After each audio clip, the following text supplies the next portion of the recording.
एक समय की बात है, एक धर्मात्मा राजा ने अपने राज्य में एक अनोखी चुनौती रखी। उन्होंने घोषणा की कि जो कोई भी सच्चाई के साथ पूरा जीवन जीता होगा, उसे अपार धन और सम्मान से नवाजा जाएगा। इस घोषणा से पूरे राज्य में हलचल मच गई। हर कोई इस इनाम को पाने के लिए उत्सुक था। उसी राज्य में एक गरीब लेकिन ईमानदार किसान रहता था। उसने अपने जीवन के हर कदम पर सच्चाई को अपनाया था। चाहे वह उसके खेती का काम हो या उसके पड़ोसियों के साथ व्यवहार, वह हमेशा सच्चाई के मार्ग पर चलता रहा। एक दिन किसान ने सोचा कि वह भी राजा की चुनौती का हिस्सा बनेगा। वह राजा के दरबार में गया और अपनी सादगी और ईमानदारी की कहानियां सुनाई। उसने बताया कैसे उसने अपने खेत में सोने की मुद्राएं पाई थीं, परंतु उसने उन्हें उसके असली मालिक को लौटा दिया।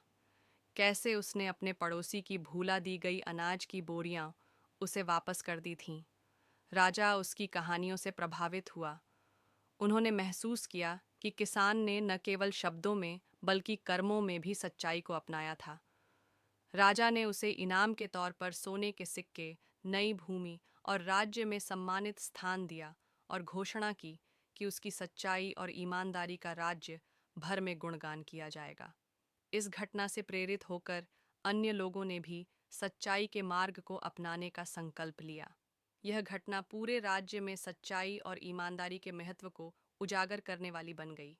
लोगों ने समझा कि भले ही सच्चाई का मार्ग कठिन हो, परंतु उसके परिणाम हमेशा शुभ और संतोषजनक होते हैं। नैतिक शिक्षा। सच्चाई हमेशा जीतती है।